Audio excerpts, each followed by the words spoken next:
പരത്തി നീട്ടി പറയുന്നില്ല. ചില അനുഭവങ്ങളിലൂടെ ഉള്ള ഒരു ചെറിയ സഞ്ചാരം മാത്രമാണ്.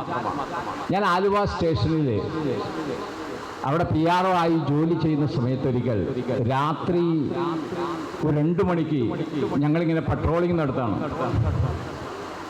നമുക്കറിയാം, ആ തുരുത്ത് പാലം എല്ലാവർക്കും പരിചയം ഉണ്ടാവും. മഹിളാലയം പാലം എന്നൊക്കെ പറയുന്ന 2 പാലങ്ങൾ, ഒന്ന് അല്പം നീളമുള്ളതും മറ്റൊന്ന് നീളം കുറഞ്ഞതുമായ പാലം. അപ്പം നീളമുള്ള പാലത്തിലേക്ക് ഞങ്ങളിങ്ങനെ പെട്രോളിങ്ങുമായി വരുമ്പോൾ സമയം രാത്രി ഏകദേശം 2 മണിയുടെ സമയമാണ്. സ്വാഭാവികമായും റോഡിലൊക്കെ ആ 2 മണിയുടെ ഇതായ തിരക്കുകൾ ഉണ്ടാവല്ലോ. ഏകദേശം ആ പാലത്തിൻ്റെ മധ്യഭാഗത്തെത്തിയപ്പോൾ 2 കുട്ടികൾ, ആ കുട്ടികളുടെ പ്രായം എന്ന് പറഞ്ഞാൽ ഒരു 9-10 ക്ലാസ്സിലുള്ള പ്രായം. എൻ്റെ മാതാപിതാക്കളൊക്കെ ശ്രദ്ധിച്ച് പ്രായമൊക്കെ ഒന്ന് കേൾക്കണം കേട്ടോ. ഞാൻ ഒരുപാടൊന്നും പരത്തി പറയുന്നില്ല. അപ്പോൾ നിങ്ങൾക്ക് ആ സൂചനകളിൽ നിന്ന് മനസ്സിലാകണം. ജീവിതത്തിൽ നമ്മുടെ സന്താനങ്ങൾ ഏറ്റവും അപകടം പിടിച്ച പ്രവണതകളിലേക്ക് പോകുന്ന ഒരു പ്രായം പല ഉമ്മമാരിപ്പോഴും വിചാരിച്ചിരിക്കുന്നത് കുറച്ചൊക്കെ മുതിർന്ന് വാപ്പാടമായി മീശയൊക്കെ മുഖത്ത് വന്നു കഴിയുമ്പോഴാണ് ഇവൻ കുഴപ്പക്കാരനായി മാറുന്നതെന്നാണ്. അല്ല, കഥ ഞാൻ പറയുമ്പോൾ മനസ്സിലാവും. ഈ 2 കുട്ടികൾ ആ പാലത്തിൻ്റെ നടുക്ക് നിൽക്കുക. ഞങ്ങൾ വണ്ടി കൊണ്ടുപോയി ഒതുക്കി. എന്നിട്ട് ചോദിച്ചു, മക്കളെ എന്തേ ഇവിടെ നിൽക്കുന്നത് എന്ന്. അപ്പം അവർ പറഞ്ഞു, കാറ്റ് കൊള്ളാമെന്നാണ്. നമ്മുടെ ഓണംപള്ളിയിൽ അങ്ങനെ ഈ 2 മണിക്ക് ഈ കാലടി പാലത്തിൽ പോയി കാറ്റ് കൊള്ളുന്ന പിള്ളേരാരെല്ലാം ഉണ്ടോ? ഉണ്ടാവുമെന്ന് എനിക്ക് തോന്നണില്ല. എനിക്കറിയില്ല. പക്ഷേ ഈ പിള്ളേര് പറഞ്ഞത് ഞങ്ങൾ കാറ്റ് കൊള്ളാൻ വന്നാന്ന് പറഞ്ഞു. ഓ ശരി, 2 മണിക്ക് കാറ്റ് കൊള്ളാം. അപ്പം ഞാൻ ഇങ്ങനെ കാറ്റ് കൊള്ളാൻ വന്ന നിങ്ങൾ വീട്ടിൽ പറഞ്ഞോന്ന് ചോദിച്ചു. ആ പിന്നെ പിന്നെ പിന്നെ പിന്നെ നമ്മുടെ മക്കളും നുണ പറയുമ്പോൾ അവരുടെ സ്പീഡ് കൂടുമല്ലോ. നിങ്ങൾ ചോദിച്ചിട്ട്, എടാ നീ പള്ളി പോയടാ, ഈശ നിസ്കരിച്ചോടാ. ആ പിന്നെ ഇന്ന് സൂറത്തുൽ ഖാരിയാണ് ഉസ്താദ് ഓതിയത്. ഇവനെ അവിടം വരെ അറിയുള്ളൂ. അപ്പോൾ ഇവനത് പറഞ്ഞ്, ഇന്ന് സൂറത്തുൽ ഖാരിയാണ് 2ാമത്തെ റക്അത്തിൽ ഓതിയത്, ഞാൻ ഇപ്പം അവിടെ നിന്നല്ലേ വന്നെ എന്ന് പറയും. അവൻ്റെ ആ സ്പീഡ് കാണുമ്പോൾ തന്നെ ഉമ്മമാരും പിടിച്ചോളണം. ഓ എന്തൊരു സ്പീഡ് അവൻ്റെ അടുത്ത്. പേപ്പർ കിട്ടിയോടാന്ന് ചോദിച്ചാലോ, കിട്ടിയിട്ടില്ല. കിട്ടും, സ്കൂളിൽ എഴുതിയ ആൻസർ ഷീറ്റ്. ശരി, വീട്ടിലെ നമ്പർ ഉണ്ടോയെന്ന് ചോദിച്ചു. ഞങ്ങൾ പോലീസുകാരെ ചോദിക്കാണല്ലോ, അപ്പോൾ തരാതെ പറ്റില്ല. നമ്പർ പറഞ്ഞു തന്നു. അപ്പോൾ വേഗം ഇവരെയൊക്കെ ഒന്ന് സെർച്ച് ചെയ്തു. അങ്ങനെ കാണുമ്പോൾ ഒന്ന് പരിശോധിക്കൂല. പരിശോധിച്ചപ്പോൾ ഒരു സിഗരറ്റ് ലാമ്പുണ്ട്. അപ്പോൾ ഇതെന്താണെന്ന് ചോദിച്ചു. സിഗരറ്റ് വലിച്ചാന്ന് പറഞ്ഞു. സിഗരറ്റ് വലിച്ചത്തെ വേറെ വല്ലതും വലിച്ചില്ല. അപ്പോൾ ഞങ്ങളൊന്ന് ഊതിച്ചൊക്കെ നോക്കിയപ്പോൾ വേറെ ഒന്നിൻ്റെയും സ്മെല്ലൊന്നും അങ്ങനെ കിട്ടുന്നില്ല. ശരി, ആ സിഗരറ്റ് ലാമ്പ് വാങ്ങി ഞങ്ങൾ കയ്യിൽ വെച്ചു. വീട്ടിലേക്ക് വിളിച്ചപ്പോൾ ആ തന്ന ഫോൺ നമ്പറിൽ എന്ത് ചെയ്താൽ എടുക്കുന്നില്ല. റിങ് ചെയ്യുന്നുണ്ട്, എടുക്കുന്നില്ല. അടുത്ത ആളുടെ അടുത്ത് വെച്ചു. അപ്പോൾ ഒരാൾക്ക് അച്ഛനും മറ്റാൾക്ക് വാപ്പായാണ്. ആ മതസൗഹാർദ്ദം നോക്കട്ടെ. കാറ്റ് കൊള്ളാൻ പോകുമ്പോൾ ഇങ്ങനെയുള്ള കാര്യങ്ങൾക്കൊക്കെ ഭയങ്കര സൗഹാർദ്ദമായിരിക്കും. മനസ്സിലായോ? എന്തായാലും മറ്റോൻ്റെ നമ്പറിൽ വിളിച്ചു. അപ്പോൾ അത് അല്ലല്ല, പള്ളിക്കാട്ടിലേക്ക് മയ്യത്ത് പോയ മാതിരിയാണ്. പിന്നെ തിരിച്ചൊരു ജവാബില്ല എന്ന് പറയുന്നത്. കോളിങ്ങനെ പോയി കിടക്കുക. അത് വെച്ച് ഇനി വീട്ടിൽ വേറെ ആരെങ്കിലും ഉണ്ടോ? ഇല്ല. അല്ല ഉണ്ട്, ഇക്കാക്ക ഉണ്ടെന്ന് പറഞ്ഞു. അന്ന് ഇക്കാക്കയുടെ നമ്പർ തരാൻ പറഞ്ഞു. വേഗം ഇക്കാക്കയുടെ നമ്പറിൽ വിളിച്ചു. ഒരു റിങ് അടിച്ചു തുറന്നു. അടുത്ത റിങ് അടിച്ച് തീരുന്നതിന് മുമ്പ് ഇക്കാക്ക എടുത്തു. ചോദിച്ചു, ഇന്ന ആളാൾ അനിയനാണോ എന്ന് ചോദിച്ചു. അതെ. എങ്കിൽ ഞങ്ങളിങ്ങനെ മഹിളാലയം പാലത്തിലുണ്ട്, വണ്ടി ഉണ്ടോ? ഉണ്ട്, ഇന്നൊന്ന് വരണമെന്ന് പറഞ്ഞു. വന്നു. വീട്ടിൽ പറഞ്ഞിട്ടാണോ വന്നത്? വീട്ടിൽ പറഞ്ഞിട്ടില്ല. അപ്പോൾ ഇവൻ ഇറങ്ങണതിന് മുമ്പ് ചോദിച്ചു അവിടെ പാപ്പാടുത്തും അടുത്തും, എന്താ ഇവൻ പോയപ്പോൾ പറഞ്ഞോ? ഇല്ല. ഇവൻ വന്നു. ഇവൻ ആ വണ്ടി കയറ്റി. സാധാരണ കുട്ടികൾ നമ്മൾ പോലീസ് വാഹനത്തിൽ കയറ്റാറില്ലാത്തതുകൊണ്ട് അവനെ കയറ്റി. മറ്റവനെ കൊണ്ടുപോകണമല്ലോ. അപ്പോൾ അവനെ ഞങ്ങൾ പോലീസ് വാഹനത്തിൽ കയറ്റി. അവൻ്റെ അച്ഛൻ അവർ താമസിക്കുന്ന വീടിൻ്റെ മുന്നിൽ ചെന്ന് ഡോറ് തൊട്ടി അവരെ ഇറങ്ങി വന്നു. ഒന്ന് ആലോചിച്ച് നോക്കണം. ജീവിതത്തിൽ പ്രാരാബ്ദങ്ങളുടെ നടുവിൽ, കഷ്ടപ്പാടിൻ്റെ നടുവിൽ, പ്രഭാതം മുതൽ പ്രദോഷം വരെ, അന്തിമയങ്ങും വരെ വീട്ടുവേലയും കൂലിവേലയും വെയിലത്ത് പണിയും ചെയ്തു വന്ന ആ സാധുക്കൾ ഇന്നത്തെ ചൂടിൽ എന്തുമാത്രം പ്രയാസപ്പെട്ടുള്ള ഉറക്കായിരിക്കും. ഫോൺ അടിച്ചൊന്നും കണ്ടില്ല സാറേ എന്ന് പറഞ്ഞു. ഞങ്ങൾ പറഞ്ഞു, കുറേ വിളിച്ചിരുന്നു. മോൻ പോയത് പറഞ്ഞിരുന്നോ? ഇല്ല സാറേ, പറഞ്ഞിട്ടില്ല എന്ന് പറഞ്ഞു. അപ്പം കണ്ണും തിരുമ്പി വന്ന മാതാപിതാക്കളെ ഏൽപ്പിച്ചിട്ട് പറഞ്ഞു, മക്കളിൽ കൂടുതൽ ശ്രദ്ധയുണ്ടാകണം. മക്കൾ വീട്ടിലുണ്ടോ എന്ന് ഉറപ്പ് വരുത്തണം. കുറച്ച് ഉപദേശങ്ങൾ കൊടുത്തു. മോൻ അവിടെ ഏൽപ്പിച്ചു. അടുത്ത ആളുടെ വീട്ടിൽ ചെന്നു, അവിടെയും അവനെ ഏൽപ്പിച്ചു. രണ്ടുപേരും പഠിക്കുന്നത് കുട്ടുമശ്ശേരി ഗവൺമെൻറ് സ്കൂളിലാണ്. അടുത്ത ദിവസം ഞാൻ അവിടുത്തെ അധ്യാപകൻ എൻ്റെ സുഹൃത്താണ്, അവനെ വിളിച്ചു.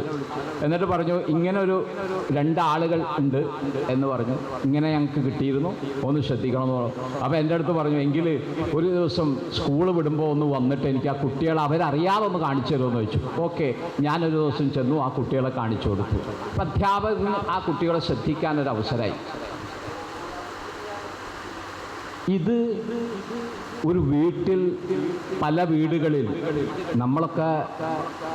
നിങ്ങളൊക്കെ ഇശാസ്കാരം കഴിഞ്ഞ് കിടന്നുറങ്ങണ മാതാപിതാക്കളുണ്ടാകും, പല ക്ഷീണം കൊണ്ട്. അപ്പോൾ എന്ത് ചെയ്യാം? അതിനൊരു ഉദാഹരണം നമുക്ക് പറഞ്ഞാൽ മനസ്സിലാവും. കോഴിക്കോട് ട്രാഫിക് സ്റ്റേഷനിൽ നിന്നിട്ടൊരു വീട്ടിലേക്കൊരു ഫോൺ വരാം. അവിടെ ഉള്ളത് വാപ്പ, ഉമ്മ, 2 മക്കൾ. അത്യാവശ്യം ജീവിക്കാനുള്ള സൗകര്യമുള്ള മാതാപിതാക്കളാണ്. അവരൊന്നിച്ചിരുന്ന് ഈ മകനോടൊപ്പം ഭക്ഷണം കഴിച്ചു. മോൻ ഗുഡ് നൈറ്റ് പറഞ്ഞ് മുകളിലെ റൂമിലേക്ക് പോയി കിടന്നുറങ്ങി. അങ്ങനെ രാത്രി ഒരു 11:30-12 മണിയുടെ സമയത്തൊരു കോള് വരാണ് ഈ വാപ്പാക്ക്. അവ എടുത്തപ്പോൾ പറഞ്ഞു, ഞങ്ങൾ ഇങ്ങനെ കോഴിക്കോട് ട്രാഫിക് സ്റ്റേഷനിൽ നിന്ന് വിളിക്കുകയാണ്. ഇന്ന ആൾ നിങ്ങളുടെ മകനാണെന്ന് ചോദിച്ചു. ആണ്. മകൻ എവിടെയാണെന്ന് അറിയോ എന്ന് ചോദിച്ചു. മകൻ മുകളിലുണ്ടെന്ന് പറഞ്ഞു. എങ്കിൽ ഫോൺ കട്ട് ചെയ്യേണ്ട, ഒന്ന് ചെന്ന് നോക്കാൻ പറഞ്ഞു. നേരെ ഫോൺ കട്ട് ചെയ്യാതെ മുകളിൽ ചെന്നു. വാതിൽ തുറന്നു നോക്കുമ്പോൾ കട്ടിലവിടെ ഉണ്ട്, മോനില്ല. അപ്പോൾ പോലീസ് പറഞ്ഞു, നിങ്ങൾക്ക് വാഹനമുണ്ടോ? ഉണ്ട്. എങ്കിൽ ഒന്ന് വേഗം ട്രാഫിക് സ്റ്റേഷനിലേക്ക് വരാം. അദ്ദേഹം 2.5 കിലോമീറ്റർ അപ്പുറത്തുള്ള കോഴിക്കോട് ട്രാഫിക് സ്റ്റേഷൻ്റെ മുന്നിൽ ചെന്നു. അവിടെ ചെന്ന് വണ്ടി അവിടെ ഒതുക്കി വെക്കാൻ പറഞ്ഞു പോലീസ്. എന്നിട്ട് പറഞ്ഞു, ഞങ്ങളുടെ ജീപ്പിലേക്കൊന്ന് കയറാൻ പറഞ്ഞു. നേരെ ജീപ്പിലേക്ക് കയറി. അവൻ്റെ ആ ട്രാഫിക് സ്റ്റേഷൻ്റെ വളരെ അടുത്ത് ഉള്ള മെഡിക്കൽ കോളേജിലെ മോർച്ചറിയുടെ മുന്നിൽ കൊണ്ടുവന്നാണ് ഈ ജീപ്പ് നിർത്തിയത്. ഈ വാപ്പ ഇറങ്ങി. പോലീസുകാർ ആ മോർച്ചറിയുടെ ഉള്ളിലേക്ക് കയറി. ഒരു തുണി പൊതിഞ്ഞൊരു ബോഡി അവിടെ ഉണ്ടായി. അങ്ങനെ മാറ്റി കൊടുത്തു. ഇത് മോനാണോ എന്ന് വെച്ചു. ഇത് മോനാണ്. മണിക്കൂർ മുമ്പ് വീട്ടിൽ ഒന്നിച്ച് ഭക്ഷണം കഴിച്ച് വാപ്പാനോട് സലാം ചൊല്ലി ഞാൻ കിടക്കാമോ എന്ന് പറഞ്ഞ് സ്വസ്ഥമായി ഉറങ്ങാൻ വീട്ടിൽ നമ്മൾ പണി കഴിപ്പിച്ചിട്ടുള്ള ആ 1ാമത്തെ ഫ്ലോറിലെ ഒരു മുറിയിൽ ഈ മകൻ കിടന്നത് എന്ന് വിശ്വസിച്ച മാതാപിതാക്കൾക്ക് മണിക്കൂറിനുള്ളിൽ ഈ മോൻ്റെ മയ്യത്ത് കാണേണ്ട ഒരവസ്ഥ ഉണ്ടായി. വേറൊന്നല്ല, നേരത്തെ പറഞ്ഞതുപോലെ തന്നെ കൂട്ടുകാരൻ 10:30 വിളിച്ചു. ബാപ്പ ഇവനെ ഒരു വണ്ടി വാങ്ങിച്ച് നേരത്തെ കൊടുത്തിട്ടുണ്ട്. ഈ ചന്തി ഉന്തിയ വണ്ടി ഉണ്ടല്ലോ, എന്താ ഇതിന് പറയാം? ഇവർക്കറിയാം, പിള്ളേർക്കറിയാം, പറക്കണൊരു വണ്ടി. അതൊക്കെ കാണുമ്പോൾ നമ്മുടെ ആൺകുട്ടികൾക്കും പെൺകുട്ടികൾക്കൊക്കെ ഭയങ്കര ഇഷ്ടമാവും. പൊട്ടച്ചോരെ, ആ പോണ കണ്ടോ? അതിൻ്റെ പുറയിലിരുന്നത് യാത്ര ചെയ്തെങ്കിൽ എന്ത് രസമായിരുന്നു. ആ ചെറുക്കൻ്റെ പുറയിലിരിക്കാൻ പെണ്ണുങ്ങൾ കുതിക്കും, ആൺപിള്ളേരാണെങ്കിൽ ഇരിക്കും. അതുപോലെ തന്നെ ബാപ്പ എനിക്ക് മേടിച്ചു തന്നെങ്കിൽ അതിൻ്റെയൊക്കെ കഥ ഞാൻ വേറെ പറയാം സമയമുണ്ടെങ്കിൽ. അതിൽ ഈ കൂട്ടുകാരനെ വെച്ച് പോയി. ഏകദേശം 11 മണിയോടുകൂടി അവർ ലഹരി ഉപയോഗിച്ചു. 48 മണിക്കൂർ നീണ്ടു നിൽക്കുന്ന സിന്തറ്റിക് ഡ്രഗ്സിൽപ്പെട്ട MDMA ആണ് ഉപയോഗിച്ചത്. അതുപയോഗിച്ച് പിന്നെ പറക്കുമ്പോൾ ആക്സിലേറ്ററാണോ ബ്രേക്കാണോ എന്താണെന്ന് തിരിച്ചറിയാൻ പറ്റാത്ത ഒരു രൂപത്തിൽ ഇങ്ങനെ അന്തരീക്ഷം പറക്കാണ്. ഈ സാധനം ഉപയോഗിച്ച് കഴിഞ്ഞാൽ നമ്മൾ സാധാ ബോധത്തോടുകൂടി പറക്കുന്നതിൻ്റെ 4 ഇരട്ടി അല്ലേ? ഈ വിമാനം 5000 അടി ഉയരത്തിൽ എന്ന് പറഞ്ഞ മാതിരി ഈ സാധനം അടിച്ചു കഴിഞ്ഞ് കഴിഞ്ഞാൽ ഒരു 10,000-15,000 അടി ഉയരത്തിൽ പറക്കണമായിരിക്കും തോന്നുക. അങ്ങനെ പറന്നങ്ങ് പോയി. ബാക്കിലിരുന്ന ഈ കുട്ടി മരിച്ചു. ഓടിച്ചിരുന്നൊരു ഗുരുതരമായ പരിക്ക്.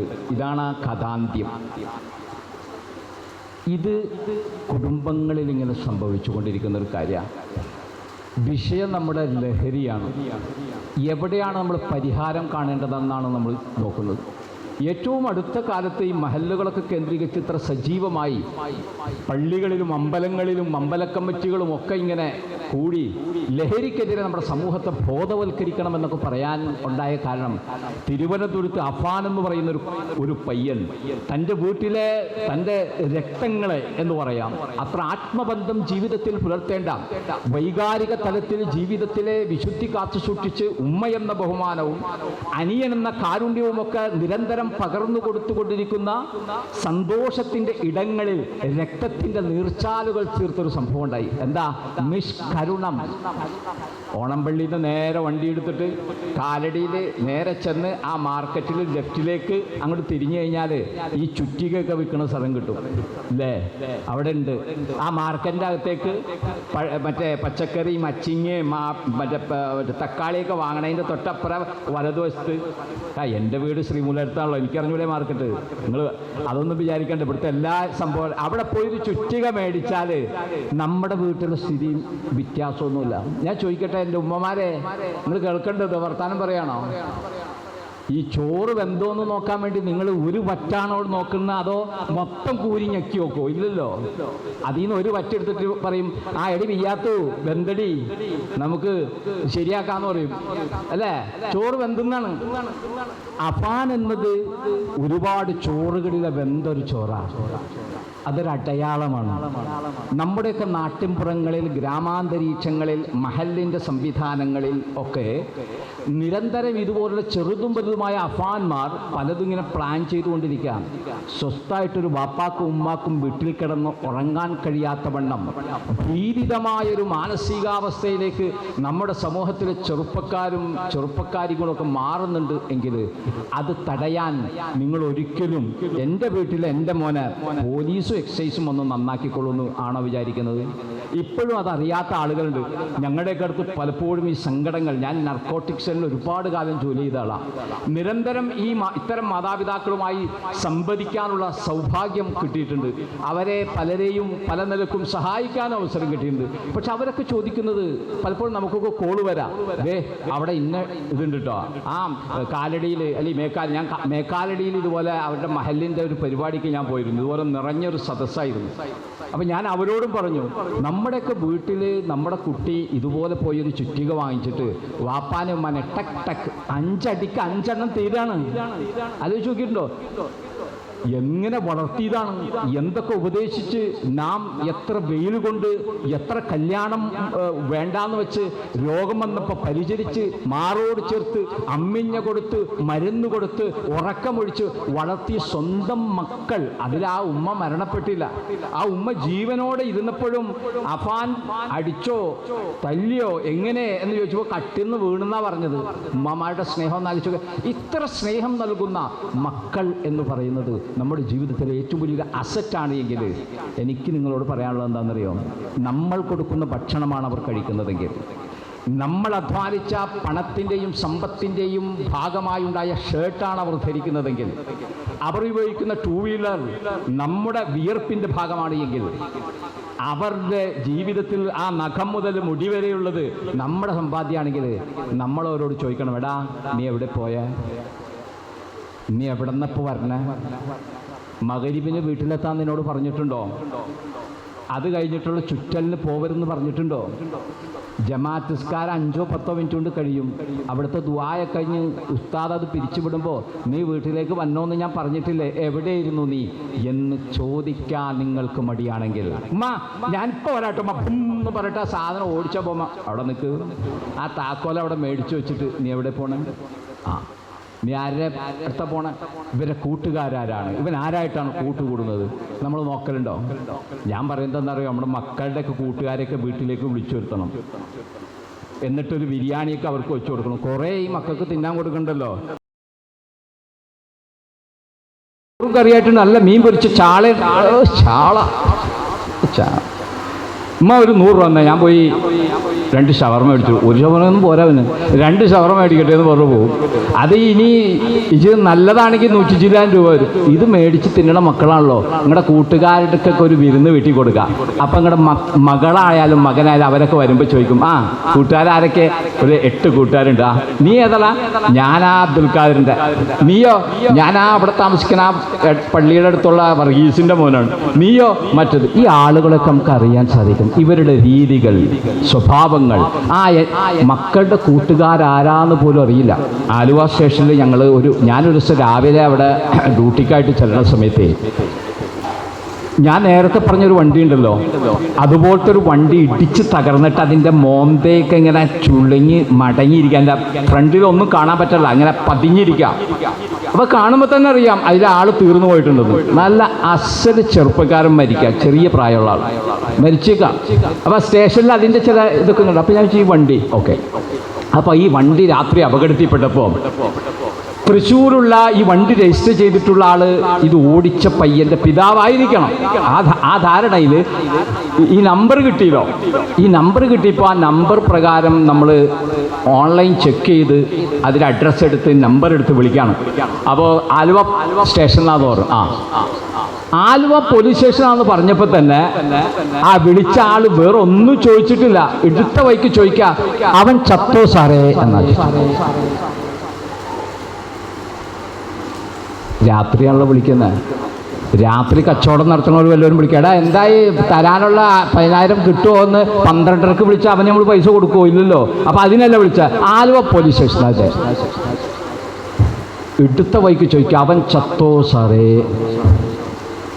പിന്നീടാണ് അറിയണേ പിതാവ് നിരന്തരം ഇവനോട് പറഞ്ഞിരുന്നു. നാട്ടുകാരൊക്കെ പറഞ്ഞു, ഇവൻ്റെ പോക്ക് ശരിയല്ല, വണ്ടി ഓടിക്കൽ ശരിയില്ല, ഇവൻ്റെ കൂട്ടുകെട്ട് ശരിയില്ല, ഇവനിങ്ങനെ മിന്നി നടക്കാം, ഇവന് ആഹാരമൊന്നും വേണ്ട, അവന് നമ്മളെ ഈ കഞ്ചാവും MDMA-യും ചരസും അതുപോലെ തന്നെ ഈ ഒപ്പിയം പോലുള്ള സാധനങ്ങളൊക്കെ ഉപയോഗിക്കുന്ന കുട്ടികളെ നിങ്ങൾ ശ്രദ്ധിച്ചിട്ടുണ്ടോ? അവരുടെയൊക്കെ ആ ആകാര സ്വഭാവത്തിന് ഉമ്മമാർക്കത് അറിയണം. നമ്മുടെ വീട്ടിലെന്താ നടക്കണം. ഞാൻ ഈ ചെന്നൈയിലേക്ക് മിനിഞ്ഞാന്ന് പോണതിന് തലേ ദിവസം മുമ്പ് എന്നെ കാണാൻ വേണ്ടിയിട്ട് ആലുവയിൽ ഒരു ഭാര്യയും ഭർത്താവും വന്നേക്കാം. അവിടെ ഒരു ബന്ധുവിൻ്റെ കാര്യം പറയുന്നത്, എന്തായാലും കാണണമെന്ന് പറയും. ഞാൻ പറഞ്ഞു നല്ല തിരക്കാണ്, VIP മൂവ്മെൻ്റൊക്കെ ഉള്ള സമയമാണ്, സെറ്റപ്പിൽ ശ്രദ്ധിക്കണം, വേറൊരു സന്ദർഭത്തിൽ അല്ല ഒരു 10 മിനിറ്റ് കിട്ടിയാൽ മതി എന്ന് പറയും. ഞാനൊരു കണക്കിന് അതിൻ്റെ ഇടയിൽ നിന്ന് സമയം ഉണ്ടാക്കി വന്നു. ഇവരുടെ ഒരു ബന്ധുവിനെ കുറിച്ച് അതിൻ്റെ കുട്ടിയെക്കുറിച്ച് പറയാനാണ്. അള്ളാഹുവിൻ്റെ അനുഗ്രഹം കൊണ്ട് നല്ല സാമ്പത്തിക ശേഷിയുള്ള ഒരു കുടുംബം, പെരിയാറിൻ്റെ തീരത്ത് താമസിക്കുന്ന ഒരു കുടുംബം. എന്നുവെച്ചാൽ വലിയ ദൂരമല്ല എന്നറിയാൻ വേണ്ടിയിട്ടാണ് ഈ പറയണത്. ആളാരാന്നൊന്നും ഞാൻ പറയില്ല, നിങ്ങൾ ഊഹിച്ചിട്ട് അത് ഇന്നോൻ്റെ മോനായിരിക്കും എന്ന് ചിന്തിക്കാൻ വേണ്ട. നിങ്ങളറിയാൻ സാധ്യതയില്ലാത്ത ആളാണ്. പെരിയാർ ഇവിടെ മാത്രമല്ലല്ലോ, കുറച്ച് ദൂരം ഉണ്ടല്ലോ. എന്തായാലും ശരി, പിറ്റേ ദിവസം ഞാൻ പറഞ്ഞു ഉച്ച കഴിഞ്ഞ ഡ്യൂട്ടി, സുബഹി കഴിയുമ്പോൾ തന്നെ പോരാൻ പറഞ്ഞു. ഞാൻ നിസ്കാരം കഴിഞ്ഞ് നടപ്പും ഒക്കെ കഴിഞ്ഞ് ചായയൊക്കെ കുടിച്ച് വീട്ടിലേക്ക് 6:15 കറക്റ്റ് വലിയൊരു വണ്ടിയിൽ ഒരു ചങ്ങാതി അവിടെ വന്നിറങ്ങാം. ഈ പയ്യൻ്റെ വാപ്പായ 9 മണി വരെ സംസാരിച്ചു. നന്നായിട്ടൊരു മുസ്ലിം മാനേജ്മെൻറ്റ് സ്കൂളിൽ 8ാം ക്ലാസ് വരെ പഠിച്ച കുട്ടിയെ കുറച്ചുകൂടി നന്നാക്കി പഠിപ്പിക്കാൻ വേണ്ടി അത്യാവശ്യം റെപ്യൂട്ടേഷനുള്ള ഒരു സ്ഥാപനത്തിൽ കൊണ്ടുപോയാക്കി. ഞാൻ ആ സ്ഥലമൊക്കെ പറഞ്ഞു കഴിഞ്ഞാൽ നിങ്ങൾക്ക് ആ സ്ഥാപനമൊക്കെ മനസ്സിലാവണം, അതിനകത്ത് പറയല്ല, അത് നിങ്ങൾക്ക് വിഷയം മനസ്സിലാക്കിയാൽ മതിയല്ലോ. പിന്നെ അവന് കുറേ വ്യത്യാസങ്ങളൊക്കെ വന്നു എന്നാണ് പറയുന്നത്. പക്ഷേ വീട്ടിൽ ഈ മാതാപിതാക്കൾ തമ്മിൽ സ്വരച്ചേർച്ച ഇല്ലാത്തതുകൊണ്ട്, അവരുടെ സ്വരച്ചേർച്ചയ്ക്ക് തന്നെ സമയമില്ലാത്തതുകൊണ്ട് ഇതൊന്നും ശ്രദ്ധിക്കാൻ പറ്റിയില്ല. കുറേ നാൾ കഴിഞ്ഞു. അവസാനം ഇവൻ്റെ പോക്ക് ശരിയല്ല, ഇവൻ്റെ രീതി ശരിയല്ല എന്ന് ആൾക്കാർ പറഞ്ഞപ്പോൾ ഇതിൽ നിന്നൊക്കെ രക്ഷപ്പെടാൻ വേണ്ടി ബാംഗ്ലൂർ കൊണ്ടുപോയിട്ട് പഠിക്കാൻ വേണ്ടി 4 വർഷത്തെ കോഴ്സിന് ചേർത്തു. അവൻ്റെ നടപടിക്രമങ്ങൾ കൂടുതൽ അറിയാൻ വേണ്ടി ഒരു അടുത്ത ബന്ധു അവൻ്റെ റൂമിൽ ചെന്നപ്പോൾ ഈ പിന്നെ തൊഴുത്തിൽ അതിന് നല്ല രസമാണെന്ന് പറഞ്ഞാൽ കയറി ചെല്ലാൻ. ഏത് ഈ കാളയും പശുവൊക്കെ മൂത്രമൊഴിക്കണ തൊഴുത്തുണ്ടല്ലോ, അതിലും ആ രൂപത്തിൽ അവൻ്റെ റൂം കാണും. അപ്പോൾ ഇതൊക്കെ പറഞ്ഞപ്പോൾ തന്നെ ഞാൻ പറഞ്ഞു മാർക്കിട്ടേക്ക്, അത് അവൻ സംഭവം അത് തന്നെ. അങ്ങനെയുള്ള ഒരുപാട് റൂമിൽ നമ്മൾ കയറി ചെന്നിട്ടുള്ള എത്രയും പെട്ടെന്ന് അവനവിടെ കൊണ്ടുവന്നും അവനെ എവിടെയെങ്കിലും ആക്കണം. അതിൻ്റെ തിരക്കും ബഹളമാണ്. എവിടെയാണ് ഈ പെശക് പറ്റിയത് ആലോചിച്ച് നോക്കിയിട്ടുണ്ടോ? കഷ്ടപ്പെടാൻ നമ്മുടെ ഉമ്മമാർ ഇല്ല. സാധാരണ ചിലപ്പോൾ ഈ ക്ലാസ്സൊക്കെ വരുമ്പോൾ ഒന്നുകിൽ കുട്ടികൾ മാത്രമായിരിക്കും. ഇതിപ്പോൾ ഒരു ഔലംഘന്യമായിരിയാണ്. ഏത് ഉസ്താദുമാരാണ് എൻ്റെ പുറയിലുള്ളത്. ഈ സമൂഹത്തിന് സക്രിയമായി നേതൃത്വം കൊടുക്കുന്ന ധാർമ്മികമായി മനുഷ്യന് വിശുദ്ധിയിലേക്ക്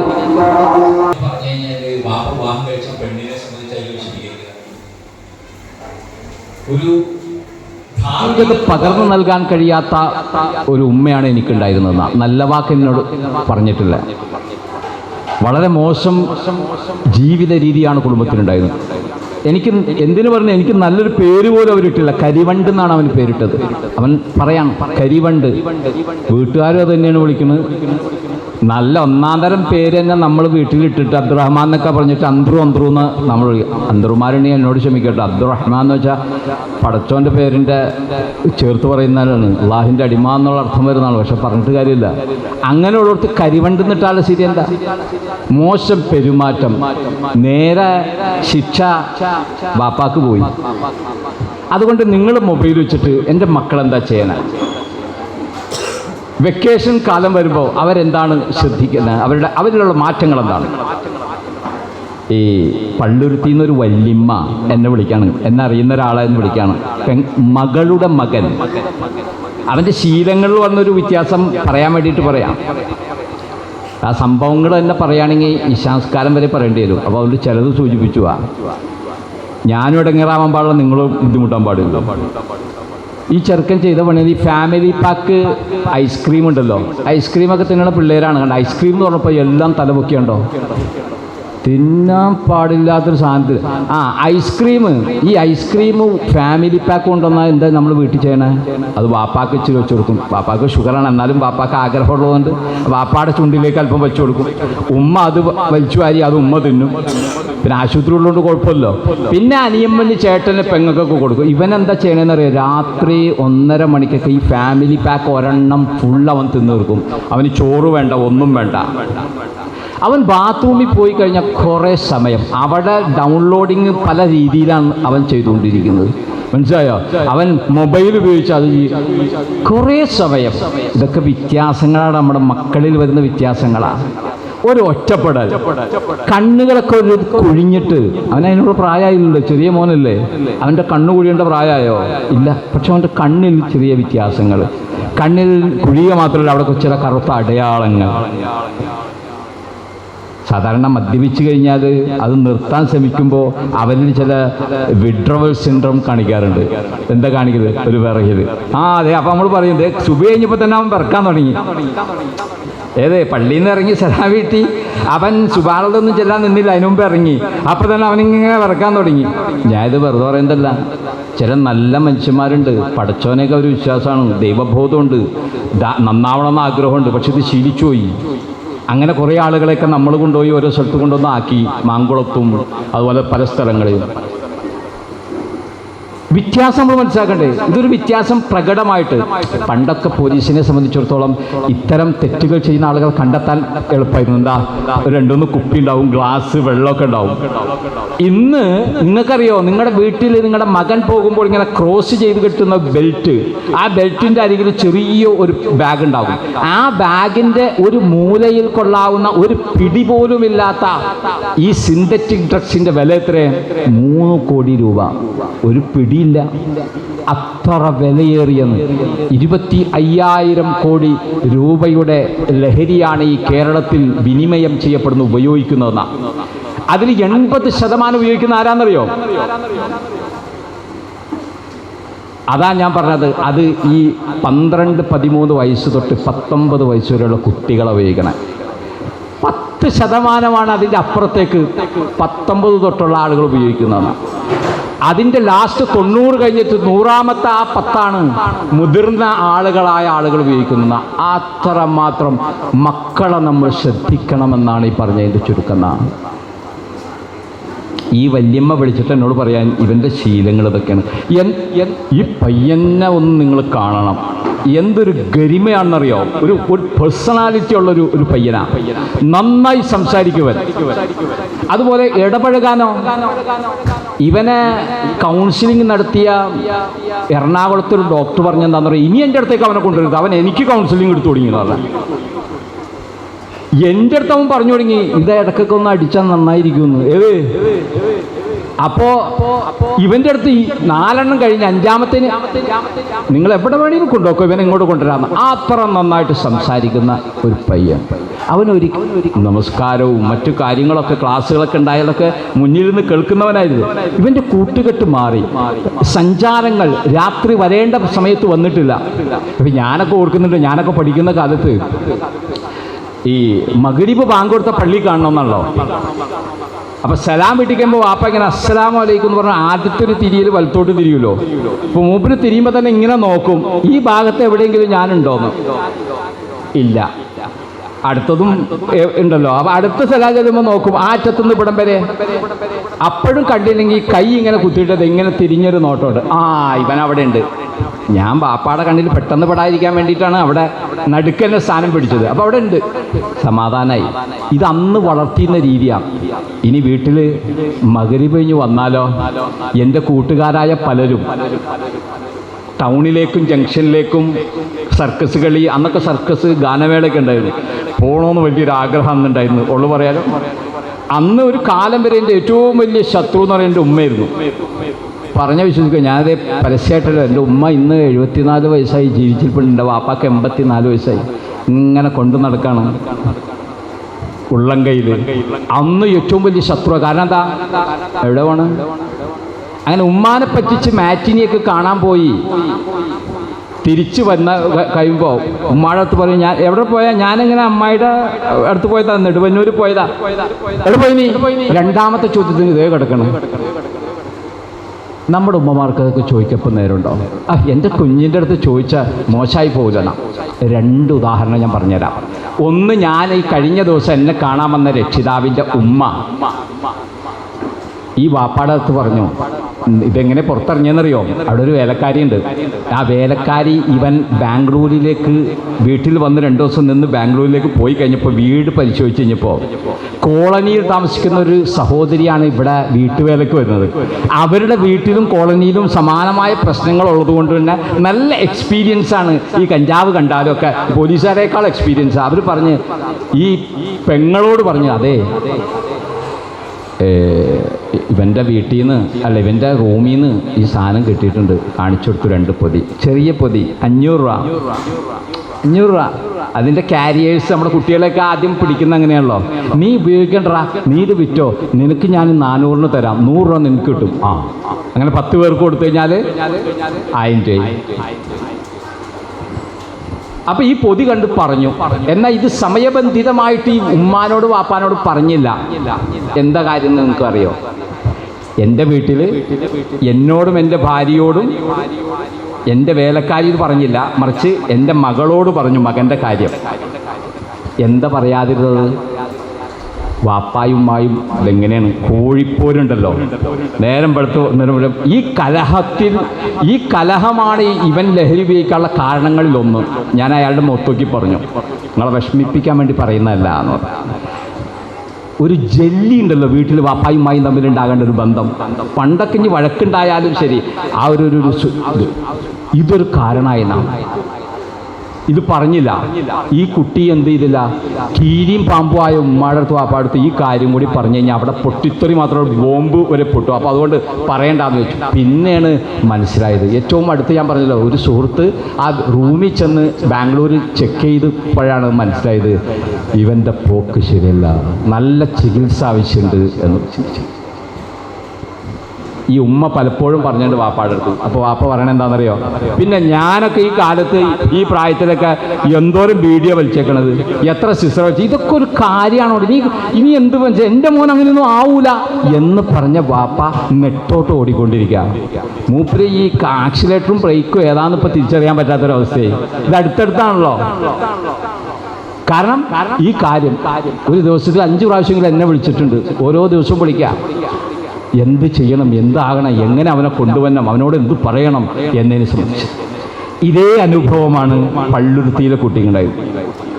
ഈ സുന്ദരനായ കുട്ടീനെ പറഞ്ഞു, മിടുക്കനായ കുട്ടി. ആ കുട്ടിയുടെ വാപ്പാനോട് ഈ ഉമ്മ പറഞ്ഞു. ഇതറിയാൻ കാരണം എന്താണെന്ന് വെച്ചാൽ, നിങ്ങളെ മൊബൈലൊക്കെ ഉണ്ടല്ലോ, ഇതൊന്ന് കേട്ടോ. ഉമ്മാടെ മൊബൈലിലാണ് ഇവൻ ഇൻസ്റ്റാഗ്രാം ലോഗിൻ ചെയ്യുന്നതും ലോഗൗട്ട് ചെയ്യുന്നതും. ഇവൻ 9ാം ക്ലാസ്സിൽ പെടുന്നോണ്ട് ഫോൺ വാങ്ങിച്ചു കൊടുത്തിട്ടില്ല. അപ്പോൾ ഉമ്മാടെ ഫോണിലാണ് കമ്മ്യൂണിക്കേഷനൊക്കെ. ഇവൻ എന്ത് ചെയ്യും, വേഗം ഇൻസ്റ്റാഗ്രാം ലോഗിൻ ചെയ്യും. അവൻ്റെ ആക്ടിവിറ്റീസൊക്കെ കഴിഞ്ഞ് കഴിഞ്ഞാൽ ലോഗൗട്ട് ചെയ്യും. ഉമ്മയ്ക്ക് ഇൻസ്റ്റാഗ്രാം ഉണ്ടോ? ഇല്ല. ഒരു ദിവസം നോക്കുമ്പോൾ ഇവൻ ലോഗൗട്ട് കറക്റ്റായില്ല. അങ്ങനെ ഉമ്മ അതിനൊരു വീഡിയോ പ്ലേ ചെയ്തപ്പോൾ കണ്ടെന്താണെന്നറിയാം, ഇവൻ്റെ കൂട്ടുകാരൻ, ഇവൻ്റെ വീട്ടിൽ വരാറുള്ള ഈ ഉമ്മ അറിയുന്നൊരു കൂട്ടുകാരൻ ഇവനൊരു വീഡിയോ അയച്ചേക്കാം. ഞാൻ കണ്ടു ആ വീഡിയോ. പുതിയൊരു സാധനം എങ്ങനെ ഉപയോഗിക്കാമെന്നതിനെ സംബന്ധിച്ച് പണ്ട് ഈ ജോസ് പ്രകാശിൻ്റെ സിനിമയിലൊക്കെ ജോസ് പ്രകാശ് ഉപയോഗിക്കുന്ന ഒരു സാധനം ഉണ്ടാവില്ലേ, ബീഡി വലിക്കാൻ വേണ്ടിയിട്ട് ഇങ്ങനെ ഹലോ മിസ്റ്റർ പെരേര എന്നൊക്കെ പറയുന്ന പോലെയുള്ള ഒരു സാധനം. ഈ സാധനത്തിൽ ഇതിട്ട് എങ്ങനെ വലിക്കാം എന്ന് ഇപ്പോൾ MDMA ഉപയോഗിക്കുമ്പോൾ അറിയാലോ, 2 തരി പഞ്ചസാരയുടെ ഇതുള്ളൂ, 2 തരി അതിങ്ങനെ ഇട്ടിട്ട് ആണ് ഇതിങ്ങനെ മൂക്കിലടച്ച് വലിക്കുന്നത്, 2 മൂക്കിലും വലിക്കും എന്നതുപോലെ ഈ സാധനങ്ങൾ ഉപയോഗിക്കാമെന്നതിനെ സംബന്ധിച്ച്. അപ്പോൾ ചോദിച്ചേടാ ഇതെന്താണെന്ന് ചോദിച്ചപ്പോൾ അത് എനിക്കറിയില്ല, അവൻ അയച്ചപ്പോൾ മാറിപ്പോയതായിരിക്കും, ഞാൻ എന്നല്ല അവൻ്റെ കൂട്ടുകാർക്ക് അയച്ചായിരിക്കും. നമ്മുടെ മക്കൾ പറയണത് എല്ലാം അന്തം വിട്ട്. ഇപ്പം ഞാനൊരു കാര്യം പറയട്ടെ, നമ്മളിപ്പോൾ പോലീസിലുള്ള ഒരാൾ, എനിക്ക് പല ആളുകളുടെയും മക്കളുടെ വിഷയത്തിൽ അവർ കാരിയറാണോ അത് ഉപയോഗിക്കുന്ന ആളാണോ കൃത്യമായി അറിയുന്ന കാര്യത്തിൽ പോലും ഞാൻ ചിലപ്പോൾ നേരിട്ട് അവരോട് പറയാൻ മടി കാണിച്ചിട്ട് എന്താ കാര്യം എന്നറിയോ, ഞാൻ മിടുക്കനായ വാപ്പയാണ്, അതിലും മിടുക്കിയായ ഉമ്മയാണ് എൻ്റെ വീട്ടിലുള്ളത്, എൻ്റെ മോനെക്കുറിച്ചോ എൻ്റെ മോനോ അവിടെ കണ്ടെന്നോ അത് അവളുടെ അല്ലെങ്കിൽ അവൻ്റെ അസൂയ കൊണ്ട് പറയാം, എൻ്റെ മോനൊന്നും അങ്ങനെ ആവൂല എന്ന് പറയുന്ന മാതാപിതാക്കൾ ഇന്നുണ്ടെന്ന. നിങ്ങളുടെ മക്കളെക്കുറിച്ച് നിങ്ങൾക്കൊരു ചുക്കറിയില്ല. എവിടെ അറിവ് സജീവമാകുന്നുവോ, എവിടെ ജ്ഞാനം, അത് സ്വന്തം കുടുംബത്തിലും മക്കളിലും ലോകത്തുള്ള എല്ലാ വിവരവും വാപ്പാക്കുണ്ട്, പക്ഷെ സ്വന്തം മക്കളെ കുറിച്ച് അറിയില്ല. ആ കുട്ടിയുടെ രീതി അതാ, പാത്രമൊക്കെ എടുത്ത് വലിച്ചെറിയാം. അവൻ വരാൻ കൂട്ടാക്കിയില്ല. അഡിക്ഷൻ സെൻ്ററിലെ ആളുകൾ വന്നു, അവനെ വണ്ടി കയറ്റി നേരെ കൊണ്ടുപോയി 3 മാസത്തെ ചികിത്സയാണ്. ഒരു മാസത്തിൽ അവിടെ അടയ്ക്കേണ്ട ഫീസ് 33,000 രൂപ, 1,00,000 രൂപ ഇവൻ്റെ ചികിത്സക്ക് 3 മാസം കൊണ്ട് വേണം. 3 ആഴ്ച അഥവാ 21 ദിവസം കഴിയുമ്പോഴാണ് കൊടുത്ത മരുന്ന് ഫലം ചെയ്യുന്നത്. ഇവൻ കഞ്ചാവാണ് അടിച്ചതെങ്കിൽ അതിൻ്റെ റെമഡി അതേ അളവിൽ വേറൊരു തരത്തിൽ കൊടുക്കുക. ഇവൻ്റെ വിഡ്രോവൽ സിൻഡ്രത്തിൻ്റെ അളവും തോതും ഒക്കെ മനസ്സിലാക്കി 3 വീക്സിന് ശേഷം മാത്രമാണ് ഇവൻ എത്രത്തോളം ഇത് എഫക്റ്റ് ചെയ്തിട്ടുണ്ടെന്നറിയാം, ഈ മരുന്ന് ഫലം ചെയ്യുന്നുണ്ടോയെന്ന് അറിയാം. ഒന്ന് ആലോചിച്ച് നോക്കിയേ.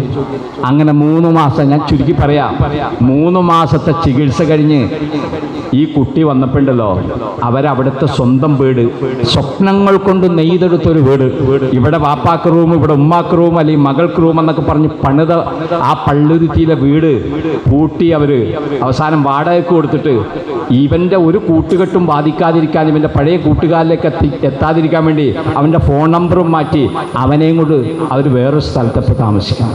ഈ അടുത്ത് ഒരു 2 ആഴ്ച മുമ്പ് ഒരു പ്രോഗ്രാമിന് കൊച്ചി പോയപ്പോൾ ഞാൻ അവരുടെ ഈ പയ്യൻ്റെ ഉമ്മേനെയും പെങ്ങളെയും ഞാൻ കണ്ടിരുന്നു. ഒന്ന് ആലോചിച്ച് നോക്ക്. നമ്മുടെ പ്രിയപ്പെട്ട മക്കൾ ഇപ്പോൾ ഓണംപള്ളിയുടെ പരിസരങ്ങളിൽ ഓടിക്കളിച്ച്, ഈ ഗ്രൗണ്ടിലൊക്കെ ഓടിക്കളിച്ച് പന്ത് കളിച്ച് പരസ്പരം കണ്ട് കല്യാണം കൂടി നടന്ന നമ്മൾ ഈ മക്കൾ കാരണം ആ വീടൊക്കെ അടച്ചിട്ടിട്ട് അന്യദേശത്തേക്ക് പോവാം. നമ്മുടെ ഏറ്റവും വലിയ ആശങ്ക ആൾക്കാരറിഞ്ഞാൽ. ഈ അടുത്ത് വന്ന ആ പയ്യൻ്റെ വാപ്പ പറഞ്ഞതെന്ന് വെച്ചാൽ, മോൾക്ക് കല്യാണം 24 വയസ്സായി. ഞാൻ മോളുടെ കാര്യം കൂടി ഞാൻ പറഞ്ഞുതരാം. നിങ്ങളൊക്കെ സമാനമായ പ്രശ്നങ്ങൾ നേരിടുന്നുണ്ടോ എന്ന് എനിക്കറിയില്ല. ഇപ്പോഴത്തെ പെൺകുട്ടികൾക്ക്, ഞാൻ അങ്ങനെയുള്ള കുറേ പെൺകുട്ടികൾക്ക് കൗൺസിൽ കൊടുത്താൽ ഈ വാപ്പമാരെ അവരെ വിളിച്ചിട്ട് വരാം, അത് ചിലപ്പോൾ ഹോട്ടലിലായിരിക്കും, അല്ലെങ്കിൽ സ്വസ്ഥമായി ഇരിക്കാൻ പറ്റിയ സ്ഥലത്തായിരിക്കും. എന്താ പെൺകുട്ടിയുടെ പ്രശ്നം എന്നറിയോ? കല്യാണം കഴിക്കില്ല. എൻ്റെ പ്രിയപ്പെട്ട ഉസ്താദന്മാരൊക്കെ ഒന്ന് ശ്രദ്ധിക്കുക. നമ്മുടെ കുട്ടികളിൽ വളർന്നു വരുന്ന പ്രവണത മാരേജ് ലൈഫ്, എങ്ങനെയെങ്കിലുമൊക്കെ ഒരു ജോലി നേടാം, സ്വന്തം അത് ആ ജോലിയിൽ നിന്ന് കിട്ടുന്ന വരുമാനം വെച്ചിട്ട് ഇങ്ങനെ അടിച്ചുപൊളിച്ച് ജീവിക്കുക. ഈ 24 വയസ്സുള്ള കുട്ടിയുടെ ഒരു പ്രശ്നം വാപ്പ പറയാം, അവൾ എന്ത് ചെയ്ത കല്യാണം വേണ്ടാന്ന് പറയണം. എങ്ങനെ കല്യാണം കഴിക്കണം? കഴിച്ച 2 പേര് വീട്ടിലെ സ്ഥിതിയാണ് ഞാൻ പറഞ്ഞത്. അതുകൊണ്ട് എൻ്റെ ശബ്ദം കേൾക്കുന്ന ഭർത്താക്കന്മാരായ വാപ്പമാരും ഭാര്യമാരായ എൻ്റെ പ്രിയ സഹോദരിമാരെ, നിങ്ങളുടെ വീട്ടിലെ ഓരോ കലഹങ്ങളും നിങ്ങളുടെ മക്കളുടെ നെഞ്ചിലേക്ക് നിങ്ങൾ അടിച്ചു കയറ്റുന്ന ആണിയാണ് നമ്മൾ മനസ്സിലാക്കേണ്ടത്. അത്ര സൂക്ഷ്മ തലങ്ങളിൽ നമ്മുടെ കുടുംബജീവിതത്തെ ശ്രദ്ധിക്കണമെന്ന് പറയുന്നത്. വേറെ നാട്ടിൽ പോയി താമസിക്കാണ്, യാതൊരു ബന്ധമല്ല. ആലപ്പുഴ ജില്ലയിലെ ഒരു പയ്യൻ, വാപ്പ ഗൾഫിലാണ്, ഉമ്മയാണ് കാര്യങ്ങൾ നോക്കണേ. അപ്പോൾ വാപ്പായുടെ വാപ്പായും ഉമ്മായും എപ്പോഴും പറയും, ഈ ചെറുക്കൻ അവനെ ശ്രദ്ധിക്കണം. അവൻ വീട് പൂട്ടിക്കഴിഞ്ഞാൽ വീടിൻ്റെ അകത്ത് കയറണം എങ്ങനെയാണെന്നറിയോ? വീടിൻ്റെ അകത്തൊരു മരമുണ്ട്, ആ മരത്തിൽ കയറി അവൻ ഈസിയായിട്ട് അപ്സ്റ്റെയർ കയറി അവൻ വാതിൽ വന്ന് അകത്ത് കയറും. എപ്പോൾ പോണ് എപ്പോൾ വരുന്നു എന്ന് ഈ വല്യപ്പ ചോദിക്കുമ്പോൾ ഈ ഉമ്മ പറഞ്ഞ വർത്താനം എന്താണെന്നറിയോ? വലിയ ചിറ്റൊന്നും വേണ്ട, വല്യപ്പായും വല്യമായും കുറേ കാലം ജീവിച്ചല്ലേ, ഉള്ളതൊക്കെ തിന്ന് ആ മൂലയിൽ അവിടെ കൂടി ബാങ്ക് കൊടുക്കുമ്പോൾ പള്ളിയിൽ പോയി അല്ല കിടന്നുറങ്ങി അങ്ങോട്ട് ജീവിച്ചോ. മക്കളുടെ കാര്യത്തിൽ വലിയ ചിറ്റയൊന്നും വേണ്ട എന്നാണ് ഈ ഉമ്മ പറഞ്ഞതെന്ന് പറഞ്ഞത്. ഒരാഴ്ച മുമ്പ് ഞാൻ പോയി. ഇത് കുറേ നീളമുള്ള ചരിത്രമാണ്, എങ്കിലും ഞാൻ ലേറ്റസ്റ്റ് പറയാം. കരച്ചിൽ ഇതുവരെ മാറിയിട്ടില്ല ഉമ്മയുടെ. 10 മണിക്ക് ശേഷം ഭർത്താവും ഭാര്യയും, ഇപ്പോൾ വാപ്പ എല്ലാ ഇടപാടും ഗൾഫിൽ അവസാനിച്ച് ഇപ്പോൾ ഇവിടെ വന്നിട്ട് വെൽഡിങ്ങിൻ്റെ പണിക്ക് പോകുന്നുണ്ട്. ഈ ഉമ്മാക്കുണ്ടായ പ്രശ്നം എന്താണെന്നറിയോ? ഉമ്മ വീട്ടിൽ ഖുർആനോതും, അറബി ഭാഷയിൽ അറിവുണ്ട്, മതപരമായ ജ്ഞാനം ഉണ്ട് എന്ന് നമ്മൾ വിശ്വസിക്കുന്നൊരു കുടുംബം. ഒരു ഗസ്റ്റ് ചെന്നാൽ വരെ ആ സമയത്ത് ഓതണമെന്ന് തീരുമാനിച്ച ഖുർആൻ ഓതും. ആ സമയത്ത് ഖുർആൻ ഓതാല്ല വേണ്ട, ആ ഗസ്റ്റിനെ സ്വീകരിക്കാൻ വേണ്ട. അത്ര ഈമാൻ അങ്ങോട്ട് തുളുമ്പിയിട്ടേ എൽമിൻ്റെ ആ പ്രതീക്ഷയിൽ ഇങ്ങനെ പറന്നെടുക്കുന്ന ആൾക്കാരെ നമുക്ക് കാണാം. അക്ഷര വായന ഉള്ള ആളുകൾ, അള്ളാഹിൻ്റെ ദീനിനെ കുറിച്ച് മനസ്സിലാക്കാത്ത ആളുകൾ. അപ്പോൾ അവിടെ അതിദീനെ സ്വീകരിക്കണം. ഞാനിതൊക്കെ അനുഭവം കൊണ്ട് പറയാം, കാരണം എനിക്ക് ചെറിയൊരു ബന്ധമുണ്ട്. ഞാനവിടെ പോയപ്പോൾ ഭയങ്കര ഓത്ത്, ആ ഓത്ത് കണ്ടപ്പോൾ തന്നെ തോന്നി എന്തോ ഒരു പെശൊക്കെ അവിടെ സംഭവിക്കേണ്ടത്. ഉമ്മാക്ക് വല്യപ്പ പറഞ്ഞപ്പോൾ ഉമ്മാടെ മനോഭാവതായിരുന്നു. അപ്പോൾ 8ാം ക്ലാസ് മുതൽ ഇവൻ ചെറുതായിട്ട് ഈ സാധനം ഉപയോഗിച്ചു തുടങ്ങിയിട്ടുണ്ട്. അങ്ങനെ ഈ പയ്യൻ പഠിക്കാൻ വേണ്ടി എറണാകുളത്ത് കാക്കനാട് അത്താണിയിലുള്ളൊരു കോളേജാണ് തിരഞ്ഞെടുത്തത്. ഇപ്പം നമ്മുടെയൊക്കെ മക്കൾ അങ്ങനെയൊക്കെ പോകണ്ടെങ്കിൽ ഞാൻ ഈ സ്ഥലമൊക്കെ പതുക്കെ സൂചിപ്പിക്കുന്നത് എന്താണെന്നറിയോ? ആലപ്പുഴയിൽ നിന്ന് അഡ്മിഷൻ എടുത്തത് ഇവനും ഇവൻ്റെ കൂട്ടുകാരനും. അതെങ്ങനെയുള്ള കൂട്ടുകാരനാണെന്ന് അറിയാലോ.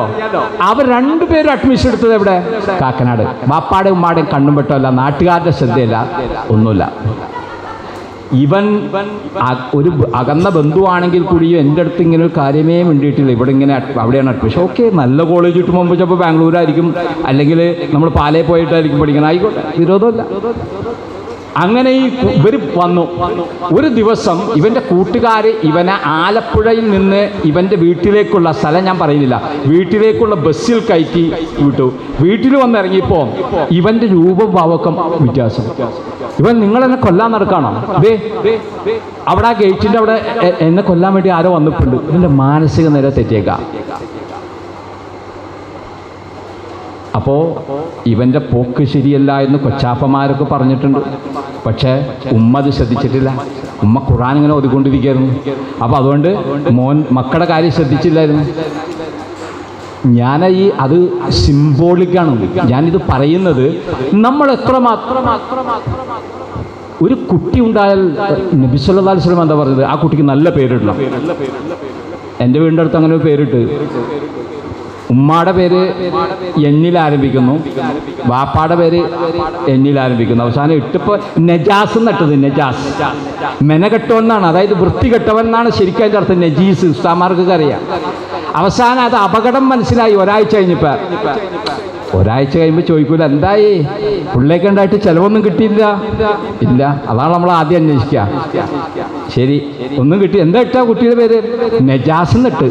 അല്ലാഹ്, മെന്നെ കെട്ടോന്നാണ് അർത്ഥം. ഉസ്താദ് പറഞ്ഞു കൊടുത്തു. പിന്നെ അത് മാറ്റി വേറെ പേരാക്കി, അജാസിനാക്കി. എന്തായാലും നല്ല പേരെടുക്കുക. എന്നിട്ടെന്താ, ആ കുട്ടിക്ക് തർബിയത്ത് കൊടുക്കാന്ന് പറഞ്ഞു. തർബിയത്തിന് അറബി ഭാഷയിൽ നിന്ന് ആംഗലേയ ഭാഷയിൽ നിന്ന് എഡ്യൂക്കേഷൻ എന്നർത്ഥം.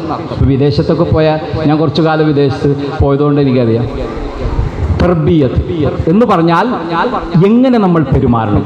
ഇപ്പോൾ ഒരു ഉദാഹരണം ഞാൻ പറഞ്ഞുതരാം. വീട്ടിലേക്ക് ഒരാൾ വരാണ്, ബെല്ലടിച്ച്. അപ്പോൾ നമ്മുടെ പയ്യൻ അവിടെ ഉണ്ടെങ്കിൽ, ആ ഉമ്മ ആരോ വന്നിട്ടുണ്ട്. പിന്നെ ഉമ്മ വന്നം നോക്കാൻ. മറിച്ച് നമ്മുടെ മക്കളെന്താ ചെയ്യേണ്ടതെന്നറിയോ? വീട്ടിൽ കയറ്റാൻ പറ്റാത്തവനേത് കയറ്റണവനേതെന്ന് മക്കൾക്ക് അറിയണം. ആ തിരിച്ചറിവ് നമ്മൾ കൊടുത്തിട്ടുണ്ടെങ്കിൽ അവിടെ ഉണ്ടാവും, അവിടെ തുറക്കും. അപ്പം അത്യാവശ്യം കയറ്റിയിരുത്താൻ, അത് അകത്തേക്ക് കയറ്റിയിരുത്തേണ്ട ആളുണ്ട്, പോർട്ടിക്കോലിരുത്തേണ്ട ആൾ കയറിയിരിക്കട്ടോ. ആ ഫാനൊന്നും ഇട്ടോട്ട്. എന്നിട്ട് വേഗം ഉമ്മ ഒരാൾ വന്നിട്ടുണ്ട്, വേഗം ആരാണ് എന്താണ്? ആ ആളാണ് തിരിച്ചു പോകുമ്പോൾ എന്താ വിചാരിക്കാന്നറിയാം? എന്താ വിചാരിക്കുക? ആ കുട്ടി ചെയ്തോണ്ടോ. പക്ഷെ നമ്മുടെ മക്കൾക്ക് എന്താ, വേറെ ചങ്ങായി വന്നിട്ടുണ്ട്, ഒരു ഇത്ത വന്നിട്ടുണ്ട്. ഇതൊക്കെ നമ്മൾ എവിടുന്ന പഠിച്ചേ?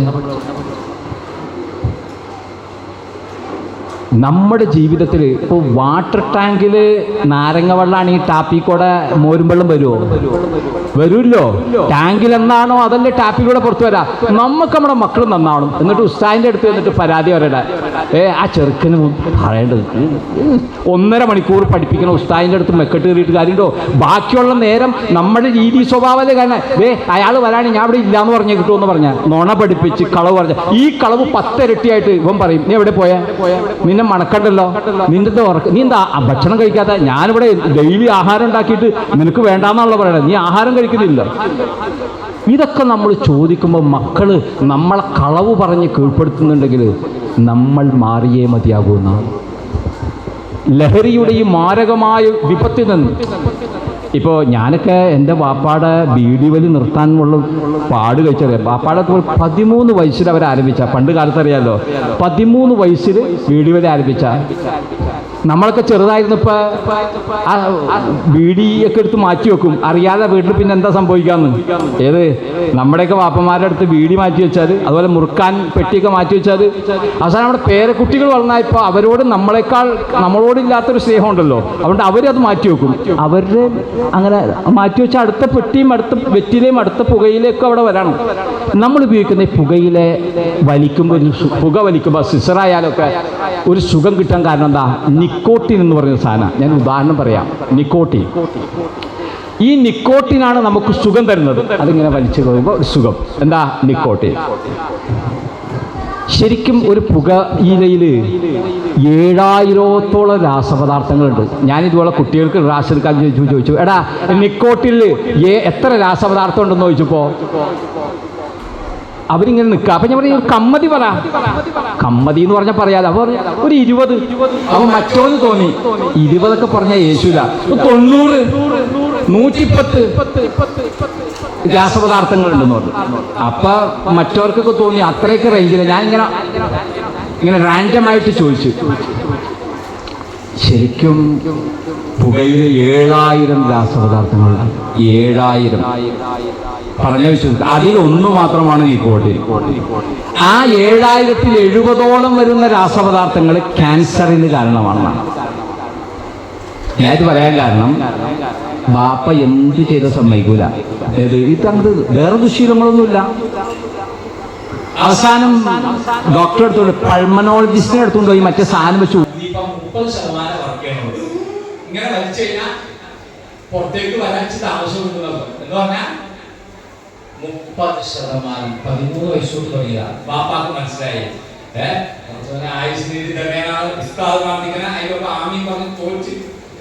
ഇതിനോട് 30 വെച്ച് പോയാൽ നമ്മൾ എത്തൂല.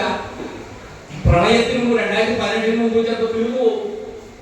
ആ കാര്യത്തിലൊക്കെ നമുക്ക് ബുദ്ധിയുണ്ടല്ലോ. സുബിയുടെ നേരത്ത് നമ്മൾ പള്ളിയുടെ കുട്ടികളെ പോയാലും അവിടെ തരൂല. അതിന് കുട്ടികളെ നടക്കാൻ പോകും. അങ്ങനെ നടക്കണ കൂടുതലാണ് ചെക്ക് ചെയ്യാൻ വേണ്ടിയിട്ട് നമ്മുടെ കൂട്ടിലുള്ള കൂട്ടുകാരൻ രാവിലെ കഴിയുമ്പോൾ ഞാൻ ചെക്ക് ചെയ്യാം. അങ്ങനെയാണല്ലോ, ഞാൻ ചെക്ക് ചെയ്യാം. എന്തോ അവൻ എനിക്ക് ഒരേ സമയത്ത് റിപ്പോർട്ട് കിട്ടിയത്. അവന്റെ റിപ്പോർട്ട് നോക്കി കുഴപ്പമില്ലാതെ മറ്റൊരു റിപ്പോർട്ട് കിട്ടിയെന്ന് പറഞ്ഞേ മറ്റൊരു ഡോക്ടറെ കണ്ടായിരുന്നു. ഡോക്ടറെ കാണാൻ പോയപ്പോൾ ലാസ്റ്റ് സ്റ്റേജാണ്. എൻ്റെ ഒരു സ്നേഹിതൻ കൊച്ചിയിൽ മരണപ്പെട്ടു. 4 ആൺമക്കളും ഒരു പെൺകുട്ടിയും. അള്ളാഹുവിന്റെ അങ്ങോട്ട് വലിയ സമ്പത്തും സൗകര്യങ്ങളും ഉണ്ട്. ആകെ ഏറ്റവും ഇളയ കുട്ടിയുടെ കല്യാണം നടന്നിട്ട് 3 മാസം കഴിഞ്ഞിട്ടുള്ളൂ. നന്നായി ഒരു ജീവിക്കാനൊക്കെ കൊതിച്ചു വന്ന ആ മനുഷ്യന്റെ സ്റ്റേജ് 4ാം സ്റ്റേജ് കഴിഞ്ഞിട്ട് ആസ്റ്ററിൽ അഡ്മിറ്റാണ്. അതുകൂടാതെ മെഡിക്കൽ ടെസ്റ്റിൽ പോയി വളരെ പെട്ടെന്ന് മരണപ്പെട്ടു. വേദന, ഗുരുമായിക്കൊണ്ട് വേദന സഹിക്കാൻ പറ്റിയ മാനസിക ശക്തിയുള്ള ഒരാളായിരുന്നു. പക്ഷെ പോത്ത് കരയണ പോലെ ഞാനൊരു ദിവസം അദ്ദേഹത്തെ കാണാൻ വേണ്ടി ആശുപത്രി കരഞ്ഞാണ്. ഇത് വലിച്ചതാണ്, പണ്ടേ ഉള്ളൊരു ശീലമാണ്. അതുപോലും നമ്മുടെ ജീവിതത്തെ അപകടപ്പെടുത്തുകയെന്ന് പ്രിയപ്പെട്ടവരെ, നമ്മുടെ മക്കൾ എവിടെ പഠിക്കുന്നു, ആരുടെ 5 ദിവസത്തെ ടൂർ, 5 ദിവസത്തെ ടൂർ. എനിക്കറിയാവുന്ന ഒരു ഫാമിലിയിലെ മോനെ വിട്ടതാ. അവര് ബുള്ളറ്റെന്ന മാർക്ക് കൊടുത്തിരുന്നു.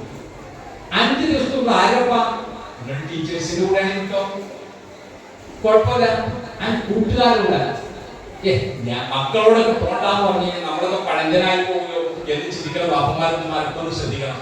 ഗുരുരാണ് എന്ന് പറയണം. അതുപോലെ ഇതേ പോണ ടീച്ചേഴ്സിന്റെ കൂടെ ആ രണ്ട് ടീച്ചറൊന്നും വിളിക്കാം, ടീച്ചറെ ഇവരിങ്ങനെ ടൂറിന്റെ കാര്യം പറയുന്നുണ്ട്, എനിക്ക് വിടാൻ പറ്റുമോ? വിട്ടോ, ടീച്ചറോട് കൂടെ അധ്യാപകരോട് കൂടെ പോയിക്കോ.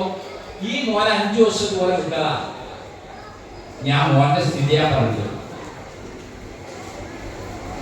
7 മിനിറ്റ് കൂടി ഞാൻ അവസാനിപ്പിക്കാം. ആ മോന്റെ സ്ഥിതി എന്താ ഞാൻ പറഞ്ഞേ? ആ മോൻ ഈ ബുള്ളറ്റ് അടിച്ച് ഒരാൾ മരിച്ചു, ഒരു കാർമോര്. മൂപ്പരുടെ ആരോഗ്യ വിഷയത്തിൽ പണ്ട് വഞ്ചി തുടങ്ങിയ ആളായാണ്. അയാൾ ഈ കുറച്ചും കൂടി ഓടേണ്ട ആളാണ്. ഇവൻ ഇത് ഓടിക്കുമ്പോൾ മറ്റേ സാധന ഉള്ളിലുള്ളതുകൊണ്ട് ഇവന്റെ സ്പീഡിൽ അറിയാൻ പറ്റില്ല. വീട്ടിൽ നിന്ന് നമ്മുടെ ആലുവ പെരുമ്പാവൂര് KSRTC റൂട്ടുണ്ടല്ലോ, അവിടെയൊക്കെ സംഭവമല്ല. കയറി ഒറ്റയ്ക്ക് തലടിച്ചു വീണു, ആയിപ്പം മരണപ്പെട്ടു. ഈ മോന്റെ അവസ്ഥ പറഞ്ഞത് കൂട്ടുകാരുടെ കൂടെ ടൂറിനുണ്ട്, നല്ല പെരുമാറ്റം. അവനെ ഇതുപോലെ ചികിത്സിച്ച് കല്യാണം കഴിച്ച് ഒരു കുട്ടിയായി, ഒരു ജോലിക്കായിട്ട് അവനെ തയ്ച്ചു. പക്ഷെ ഓഫീസിൽ പെർഫോമൻസ് പോരാ. കാരണം ഇതിന്റെ സിൻഡ്രോം വെച്ച് കിടക്കാം, വേണ്ടത്ര വേഗതയിൽ ജോലി ചെയ്യാൻ സാധിക്കുന്നില്ല. അങ്ങനെ ബാധിച്ചത് ഇവൻ ഓടിച്ച വണ്ടി ഒരു ഒരു ഒരു അരമാസം മുമ്പ് നമ്മുടെ ആലുവ വെച്ച് വേഗം എന്നെ വിളിച്ചു. എന്നിട്ട് എന്തുവാണ് എന്നെ വിളിച്ചു, ഞാൻ വേഗം അവിടെ വിളിച്ചു പറഞ്ഞു. അപ്പോ തേർഡ് പാർട്ടി ഇൻഷുറൻസ് മാത്രമുള്ളൂ, അപ്പൊ എന്താ ചെയ്യാ, വേറെ ഒന്നും കിട്ടാനില്ല. അപ്പൊ കേസാക്കി. ഞാൻ അവിടെ SHO വിളിച്ചു, കേസ് എടുത്തു. ഈ കേസിന്റെ കാര്യത്തിൽ സംസാരിക്കാൻ വേണ്ടി അവിടെ ചെന്ന് കഴിഞ്ഞ് പോകുമ്പോൾ എന്റെ ഒരു ബന്ധുവാണ് പറഞ്ഞല്ലോ, ഈ ഉദ്യോഗസ്ഥൻ എന്നെ വിളിച്ചോണ്ട് പറയാം, അവൻ ഒരു 10 പൈസയുടെ കുറവുണ്ടല്ലോ, സംസാരിക്കുമ്പോൾ 10 പൈസയുടെ കുറവുണ്ടല്ലോ. എംകോക്കാരനാണ് അവൻ. ആലോചിച്ചോളൂ, എന്റെ അടുത്ത് പറയാം അവന് 10 പൈസയുടെ കുറവുള്ളത്. എന്താ കാര്യം? ഇവരുടെ സംസാരം അതുകൊണ്ടപ്പോ ഞാനപ്പോൾ പറഞ്ഞത് ഒരു ആക്സിഡന്റ് പറ്റിയതാണ്. വലിയൊരു ആക്സിഡന്റ് ആണുള്ളത്. ഞാൻ മറുപടി ഒരു ആക്സിഡന്റ് പറ്റിയ ശേഷം ഇങ്ങനെയാണെന്ന് പറയും. നിങ്ങളൊന്ന് ആലോചിക്കുക, നമ്മുടെ മക്കൾ. അതുകൊണ്ട് എക്സൈസുകാരെയും പോലീസിനെയും കാത്ത് നമ്മളിരുന്ന് നമ്മുടെ നാടും നമ്മുടെ മക്കളും നന്നാവും വിചാരിക്കേണ്ട. എന്റെ മോൻ ആരാകണം, എങ്ങനെയാകണം, എങ്ങനെ സംസാരിക്കണം, ഏത് വിധത്തിൽ ജീവിക്കണം, എന്ത് ധാർമ്മിക വിശുദ്ധി അവന്റെ ജീവിതത്തിൽ ഉണ്ടാകണം, ആരുമായവൻ കൊണ്ടുകൂടണം, എപ്പോൾ വീട്ടിൽ വരണം, എപ്പോൾ വീട്ടിൽ നിന്ന് പോകണം എന്ന് തുടങ്ങി ജീവിതത്തിൽ എനിക്ക് നിർണയിക്കാനും തീരുമാനിക്കാനും പറയാനും നടപ്പിൽ വരുത്താനും കഴിയുന്ന വിധം എന്റെ മക്കളെ വളർത്താൻ കഴിയുക എന്നതാണ് എന്റെ പ്രിയപ്പെട്ടവരെ നമ്മുടെ ജീവിതത്തിൽ ഉണ്ടാകുന്നത്. അതുകൊണ്ട് ഞങ്ങളെപ്പോലുള്ള പോലീസ് ഉദ്യോഗസ്ഥർക്ക് രാത്രി 1 മണിക്കും 2 മണിക്കും നിങ്ങളുടെ വീട്ടിലെ മക്കളെ പാലത്തിന്റെ സൈഡിൽ സ്വറ പറഞ്ഞിരിക്കുന്നവരുടെ കൂടെ കാണാൻ കഴിയും. നിങ്ങളൊക്കെ പാരായണം ചെയ്ത വേദഗ്രന്ഥത്തിന്റെ മറ്റൊരു പേര് ഫുർഖാൻ എന്നാണ്. വ്യവച്ഛേദനത്തിന്റെ വേദഗ്രന്ഥം എന്നാണ്. എന്താണ്? നന്മയും തിന്മയും, പറ്റാത്തതും പറ്റുന്നതും, കേൾക്കാൻ കൊള്ളാവുന്നതും കൊള്ളാത്തതുമായ കാര്യങ്ങളെ വ്യവച്ഛേദിച്ചു വ്യത്യസ്തമാക്കി മനസ്സിലാക്കാൻ കഴിയുന്ന ധാർമ്മിക ധാര, അതിന്റെ ഭാഷ സ്വീകരിച്ച ആളുകളാണ്. നമ്മുടെ മകൻ കോളേജിൽ പോകുമ്പോൾ ഞാൻ UC കോളേജിലെ ഹോസ്റ്റലിലെ കുട്ടികൾക്ക് ക്ലാസ് എടുക്കാൻ വേണ്ടി അവിടെ ചെന്നപ്പോൾ ഞാൻ അവിടുത്തെ സെക്യൂരിറ്റി ആയിട്ട് പഠിപ്പിക്കുന്ന കമ്പനിയായി. അവിടുത്തെ സ്ഥിതി എന്താന്ന് പറയുന്നത്. അപ്പൊ ഞാൻ ചോദിച്ചു, അതെന്താണ്, സാറേ അതൊന്നുമല്ല, അത് പറഞ്ഞ കൈമ പിടിച്ചിട്ടല്ലേ ഉള്ളൂ, കെട്ടി മറിയാനവിടെ ഇച്ചിരി ഗ്യാപ്പ് കിട്ടിയാണ്. ഞാൻ എന്റെ മാതാപിതാക്കളുടെ അടുത്ത് എത്ര ദൂരം പോയാലും എന്നെ കാണാത്തവനായ, എന്നെ എപ്പോഴും കണ്ടുകൊണ്ടിരിക്കുന്ന, എന്നാൽ എനിക്ക് ജീവിതത്തിൽ ഇതുവരെ കാണാൻ കഴിയാത്തവനായ ഒരുവനുണ്ട് എന്ന ആ വിശ്വാസത്തിന്റെ അടിസ്ഥാനം നമ്മുടെ മക്കളുടെ മനസ്സിലുണ്ടെങ്കിൽ എവിടെ വരെ എനിക്ക് കൈപിടിക്കാം, സംസാരിക്കാം, ഇടപെടാം. ആരെങ്കിലും ഒന്ന് അടിച്ചോക്കണം. അറബിയില് ആദ്യത്തെ കോപ്പാന്നാണ് എന്റെ അർത്ഥം. ഫസ്റ്റ് സിപ്പ് എടാ ഇതൊന്ന് അടിച്ചോക്കണം. ഞാൻ പോലീസുകാരനുള്ള സമയത്ത് എന്റെ കൂട്ടുകാരനെ മദ്യപിക്കുന്ന ആളുകൾ, പക്ഷെ ഞാൻ താമസിക്കുന്ന സ്ഥലത്ത് എന്നോട് അത് ഭയങ്കര ബഹുമാനത്തിന് അത് വേറെ സ്ഥലത്ത് പോയി അതൊക്കെ ചെയ്യും. എന്ന് പറഞ്ഞാൽ എനിക്ക് ഞാനല്ലാത്ത 5ാം 6ാമതും 7ാമതും ഒക്കെ കൂട്ടുകാരുണ്ടായിരുന്നു. അവരോട് നോ എന്ന് പറയാൻ എന്റെ മക്കളെ ഞാൻ പഠിപ്പിക്കും. എന്റെ മക്കളെ പഠിപ്പിച്ചു എന്നതാണ് അതിന്റെ ഗുണമർത്ഥം. ഞാൻ ദൈവം വലിച്ചോളാം. എടാ നീ വലിച്ചു നിർത്തിയിട്ട് ആകാശം ആരറിയാനാ? ഓ നീ വലിയ ശുചായി, നീ വലിയ ആള്. ഒന്ന് അവിടെ ഈ സിന്തറ്റിക് ഡ്രഗ്സ് എന്ന് പറയുന്ന MDMA, ഇപ്പോഴും അത് MA BA പോലുള്ള ബിരുദത്തിന്റെ പേരാണ് കഴിക്കുന്ന ആളുകളുണ്ട്. MDMA എന്ന് പറഞ്ഞ ഒരു കാര്യം അല്ലേ? ഇത് ICU ഞാൻ ICU 5 ദിവസം പറയുമ്പോ ഞാൻ വെറുതെ അവിടെ വാടികൊണ്ടാണ് ICU AC AC ഉണ്ടാ പറ്റുമോ? നമ്മുടെ അവിടെ നിന്ന് വലിച്ചിട്ട് ശ്വാസം കിട്ടാണ്ടാവാൻ നേഴ്സുമാരവിടെ നിന്നിങ്ങനെ ട്രോള് നിന്ന് ചിരിക്കാം. വെള്ളം പറയുമ്പോൾ അവർക്ക് ഇങ്ങനെ ചെയ്യും. ആ സ്ഥലത്ത് പോയി കിടന്നതിനെ എന്നതുപോലെ നമ്മുടെ മക്കൾക്ക് പിതാവിൻ്റെ അടുത്ത് പറഞ്ഞെന്താ അറിയോ? 9 വർഷം വിവാഹം കഴിഞ്ഞ ശേഷം ഉണ്ടായ മോനത്. അന്ന് ഒരുപാട് പ്രാർത്ഥിച്ചിട്ടുണ്ട്, ആഗ്രഹിച്ചിട്ടുണ്ട്, കൊതിച്ചിട്ടുണ്ട്, എല്ലാം ചെയ്തിട്ടുണ്ട്. അങ്ങനെ ഉണ്ടായ മോനാണ്. സാറിന് അറിയോ, ഇന്ന് ഞാൻ ആ മക്കളൊന്നും ഇല്ലാത്തൊരു കാലം ഉണ്ടായിരുന്നു കൊണ്ടുവന്നാണ്. ആലുവ സ്റ്റേഷനിൽ ഇരിക്കുന്ന ഒരു ഉമ്മായും ഒരു വാപ്പായും. ആ വാപ്പ ആലുവ മാർക്കറ്റിൽ എപ്പോഴും കാണാൻ ആ വേഷം കിട്ടാൻ തിരിച്ചറിയാനാണ്. ഓടിക്കേറി വന്നേക്കാം. മോന്റെ കാര്യം സാറേ ഒന്ന് പെട്ടെന്ന് വരണമെന്നാണ്. ഞങ്ങൾ ചെന്നപ്പോ മോൻ ആ പെരിയാറിന്റെ തീരത്തിൽ സ്റ്റെപ്പിന്റെ ഏറ്റവും അടിയിലിരിക്കാതെ ഇങ്ങോട്ട് വന്നാട്ടല്ല ഞാൻ ചാടും. പിന്നെ ഞാൻ മരിച്ചു കഴിഞ്ഞാൽ നിങ്ങളൊരു സമാനം പറയണമെന്ന് പറയാം. ഈ മോൻ ചെയ്തത് വേറൊന്നല്ല, ഉമ്മാടെ ബ്ലൗസും ഉമ്മാണെന്ന് അറിയാൻ പറ്റാത്ത അവസ്ഥയിലായിരുന്നു.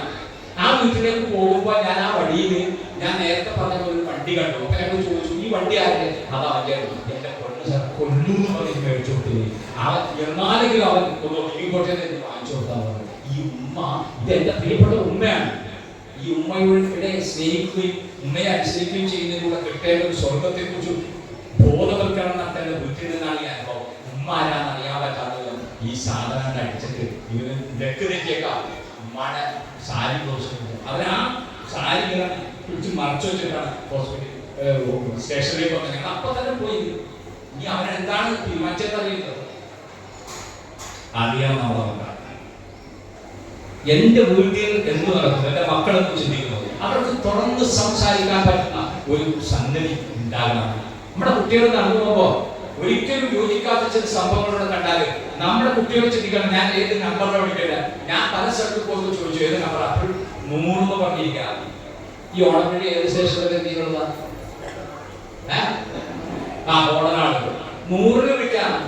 നമ്മുടെ കുട്ടികൾക്കും പാപ്പന്മാർക്കും മാത്രമല്ല 112 ഇവരെ കൊടുക്കാത്ത ആളുകൾ ഇന്ത്യ രാജ്യത്ത് എവിടെ ചെന്നാലും നമുക്ക് നിയമവിരുദ്ധമായ കാഴ്ച കണ്ടാൽ അറിയിക്കാൻ പറ്റുന്ന നമ്പറാ 112.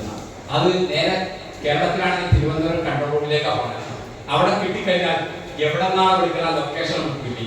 ഒരു സഹായ പോലീസിന്റെ ആണോ, ഫയർഫോഴ്സിന്റെ ആണോ, എക്സൈസിന്റെ ആണോ, ആരുടെയാണ് ആവശ്യം, അവരത് നിജപ്പെടുത്തി ഏറ്റവും അടുത്ത് ആ പോലീസിന്റെ സാന്നിധ്യമുള്ള ആ വാഹനത്തിൽ കൊണ്ടുവരാം. നമ്മുടെ മക്കൾക്ക് പറഞ്ഞുകൊണ്ടാണ് അരുതാത്ത കൂടുതൽ പാടില്ല എന്ന് പറയണം, ആരെങ്കിലും വച്ചു നീക്കിയത് വാങ്ങരുതെന്ന് പറയണം. ഇങ്ങനെയുള്ള ഈ ബോധവൽക്കരണം ഒന്നു മാത്രമാണ് ഇന്ന് ഈ സമൂഹം അകപ്പെട്ടിട്ടുള്ള ലഹരിയിൽ നിന്ന് മോചനം നേടാൻ സാധിക്കും. അതുകൊണ്ട് നമ്മുടെ എത്ര വ്യവസ്ഥാപിതമായി ഇത്തരം ലഹരി വിരുദ്ധ ബോധവൽക്കരണം നടത്തുമ്പോൾ അതിനേക്കാൾ ശക്തമായി ചെയ്യാനാണ് സത്യത്തിൽ ഈ ലഹരി മാഫിയയുടെ ഇതിലും വലിയ ചങ്ങലകൾ പ്രത്യേകിച്ച പാരമ്പര്യമുള്ള രാജ്യത്തിന്റെ പൗരന്മാരാണ്. ഒരു മഹാരാജ്യത്തിന് ഇതിനേക്കാൾ വലിയ ശക്തിയെ കീഴ്പ്പെടുത്തിയ സ്വാതന്ത്ര്യത്തിന്റെ പോരാട്ടം നടത്തിയ പാരമ്പര്യമുള്ള ആളുകളാണ്. ആ നമുക്ക് നമ്മുടെ ജീവിതത്തിൽ, നമ്മുടെ മക്കളിൽ, നമ്മുടെ കുടുംബത്തിൽ അർഹമായ സ്വാതന്ത്ര്യം വാങ്ങിക്കൊടുക്കാൻ സാധിക്കാത്ത വിധം സങ്കുചിതമാകുന്നുണ്ട്. ഞാൻ പലപ്പോഴും പറയാറുണ്ട്, ഈ മൊബൈലിനെ കുറിച്ച് പറയുമ്പോൾ ഇതിനെ ചുറ്റും ഞാൻ തവാഫ് ചെയ്തുകൊണ്ടിരിക്കുക. ഒരു വീട്ടിലെത്ത സ്ഥിതി അറിയും. ഈ വാപ്പ ലാസ്റ്റ് തന്നെ കാണാവുന്ന വാപ്പ സത്യസന്ധമായിട്ട് തുറന്നു പറഞ്ഞാൽ ഞാൻ എന്റെ മൊബൈലുമായിട്ട് ഞാൻ ഭാര്യ അവിടെ മോളും മോൻ അവരുടെ റൂമിൽ ഭക്ഷണത്തിൽ മാത്രം ഇറങ്ങി വരും. വേലക്കാരി എന്താ റെഡിയാക്കി വെച്ചിട്ടുണ്ടാവും. സങ്കടകരമാണ്. പ്രവാചകൻ പഠിപ്പിച്ചിട്ടുള്ള ആഹാരം കഴിയുമ്പോൾ ഒന്നിച്ചിരുന്ന് കഴിക്കുന്നതാണ്. നിങ്ങൾ ആഗ്രഹം കണ്ട് പഠിച്ചിട്ട് സുപ്രയിൽ ഒന്നിച്ചിരുന്ന് കയ്യിലിങ്ങനെ വലത് പോയി നിന്ന് കഴിക്കുക, നിമ്മായി അടുത്തു നിന്ന് ഭക്ഷിക്കുക. എത്ര ഉത്ബോധനങ്ങൾ വീട്ടിൽ നമ്മൾ നടപ്പാറുണ്ട്. നമ്മളാകെ നമ്മുടെ വേഷഭൂഷാദികൾ, പള്ളിയിൽ സ്വത്ത് കെട്ടുന്നതിൽ ഇങ്ങനെ കുറച്ച് കാര്യങ്ങൾ നമ്മുടെ വീട്ടിൽ അതുണ്ടോ? എടാ അങ്ങ് വന്നേ വാ, എടാ അവനെ വിളിച്ചേ, ബസ്സിനെ വിളിച്ചേ, വാ റഹ്മത്തനെ അവളെ വിളിച്ചേ, വാ ഇരിക്ക് ഭക്ഷണം കഴിക്കും, ഒന്നിച്ച് ഭക്ഷണം കഴിക്കാം, അനുഗ്രഹങ്ങൾ പെയ്തരും. അപ്പോഴായിരിക്കും ബാപ്പാക്ക് എന്തെങ്കിലും പറയണ്ടാവുക, ഉമ്മാക്ക് എന്തെങ്കിലും പറയണ്ടാവുക, മക്കൾക്ക് ഈ മാതാപിതാക്കളോട് പറയണ്ടാവുക. അതുകൊണ്ട് ജീവിതത്തിൽ കണക്ടിവിറ്റി അല്ലെ, നമ്മുടെ മൊബൈലിൽ റേഞ്ച് എന്ന് പറഞ്ഞാൽ എന്ത് പെട്ടെന്ന് അവസ്ഥ ഇങ്ങനെ വിളിച്ചു വിളിക്കാം, എന്തെങ്കിലും കിട്ടുള്ളൂ, വല്ലാത്ത ഒറ്റ ഏറെടുത്ത് റേഞ്ച് കിട്ടാത്തതിനാ നമ്മുടെ മക്കളുടെ കമ്മ്യൂണിക്കേഷൻ അറിയാം. ഞാൻ അവസാനിപ്പിക്കുകയാണ്. അനുഭവങ്ങൾ പറഞ്ഞാൽ ഞാൻ പറഞ്ഞല്ലോ, അനുഭവങ്ങൾ മാത്രം പറഞ്ഞാൽ ഈശ്വരനെ നമുക്ക് സമയമില്ല, 1 മണിക്ക് അവസാനിപ്പിക്കുക എന്നാണ് പറഞ്ഞത്. അതുകൊണ്ട് പോലീസിന്റെ സഹായം നമുക്ക് തേടേണ്ടി വരുന്നത് നമ്മുടെ ഈ ശ്രദ്ധയും നമ്മുടെ ഈ ജാഗ്രതയും നമ്മുടെ ഈ ഉണർവും നമ്മുടെ ഉത്തരവാദിത്വം നിർവഹിച്ചതിന് ശേഷമാണ് എന്ന് നമ്മൾ അറിയുന്നത്. ഈ ബോധവൽക്കരണങ്ങൾ കൊടുത്തുകൊണ്ടിരിക്കുക. വെള്ളിയാഴ്ചകളിൽ പള്ളികളിൽ, ഞായറാഴ്ചകളിൽ ക്രൈസ്തവ സഹോദരന്മാരുടെ ദേവാലയങ്ങളിൽ ഒക്കെ ഉപദേശങ്ങൾ കൊടുക്കുന്നുണ്ട്. നമ്മുടെ മദ്രസകളിൽ കുട്ടികൾക്ക് എല്ലാ പ്രഭാതങ്ങളിലും അവർക്ക് ഈ സാരോപദേശങ്ങൾ പങ്കുവെക്കുന്നുണ്ട്. സൺഡേ സ്കൂളുകളിൽ, ചർച്ചകളിലൊക്കെ എന്തിനാണ് ഈ ക്രിയാത്മകമായ ഒരു സമൂഹത്തെ വളർത്തിയെടുക്കാൻ വേണ്ടിയാണ്. നാളെ നമ്മൾ കട്ടിലിങ്ങനെ കിടക്കുമ്പോൾ നമുക്ക് സമാശ്വാസത്തിന്റെ തെളിച്ചവുമായി മാറേണ്ട ഈ മക്കൾ കൈവിട്ടു പോകാൻ പാടില്ല. അവരെ ചേർത്ത് പിടിക്കുക. അവർക്ക് റൈഡിന് പോകണമെങ്കിൽ വാപ്പ ബൈക്കും ബുള്ളറ്റുമായിട്ട് സ്കൂട്ടറായിട്ട് ഇറങ്ങണം, എന്നിട്ട് മോനെ കയറ്റണം 3 പേരെ കിട്ടിയ ഫൈനലിക്കുക. അപ്പോ ഇവരെ കേട്ടിട്ട് എന്ത് ചെയ്യാം, പോവാം. രാത്രിയാണ് അവർക്ക് പോകേണ്ടത്, അപ്പൊ അതൊന്നും പോവാൻ കൊടുത്തു, അവർക്ക് നല്ല ഭക്ഷണം വാങ്ങിച്ചു കൊടുക്കാം, വരിക. ഇങ്ങനെ വളരെ ജെല്ലിയായിരിക്ക കുടുംബാന്തരീക്ഷം ഉണ്ടാവുക. അതല്ലേ ആയിഷ ബീവിയും പ്രവാചകൻ ഒക്കെ ഓട്ടമത്സരങ്ങൾ നടത്തി പറഞ്ഞത്. വെറുതെ കഥകളിയുന്നല്ലോ, ജീവിതത്തിന്റെ ക്രിയാത്മകതയിൽ വന്നു ചേരേണ്ട പലതും പല കാരണങ്ങളിലൂടെ മിസ്സായിട്ടുണ്ട്. അത് വീണ്ടെടുക്കാൻ നമുക്ക് എന്ത് സാധിക്കുമോ എന്ന ലഹരിയുടെ ഒരു പിന്നാമ്പുറങ്ങളിലേക്കും നമ്മുടെ മക്കൾ പോവുകയില്ല എന്നതാണ്. ഇതുമായി ബന്ധപ്പെട്ട് നിങ്ങൾക്ക് വല്ല പ്രയാസങ്ങൾ പങ്കുവെക്കേണ്ടതുണ്ടെങ്കിൽ ഉത്തരവാദിത്തപ്പെട്ടവരുടെ കയ്യിൽ എൻ്റെ നമ്പറുണ്ട്, നിങ്ങൾക്ക് ബന്ധപ്പെടാം. കഴിവിന്റെ പരമാവധിയുള്ള സഹായങ്ങൾ നമ്മുടെ കേരള പോലീസിന്റെ ഭാഗത്തുനിന്ന്, എറണാകുളം റൂറൽ പോലീസിന്റെ ഭാഗത്തുനിന്ന് നിങ്ങൾക്കുണ്ടാകും. ഞാൻ വാക്കുകൾ ഉപസംഹരിക്കുകയാണ്. ജീവിതത്തിൽ നല്ലത് പകർത്തുവാനും പകർന്നു നൽകുവാനും കഴിയുമാറും, നമ്മുടെ കുടുംബ വ്യക്തി ബന്ധങ്ങളിലെ ഊഷ്മളത കൈവരുത്തുമാറും ഈ രാജ്യത്തിന്റെ ഉത്തമ പൗരന്മാരായി ജീവിക്കാനുള്ള സൗഭാഗ്യങ്ങൾക്കായി നമുക്ക് ഒന്നിച്ച് പരിശ്രമിക്കാം. ജയ് ഹിന്ദ്.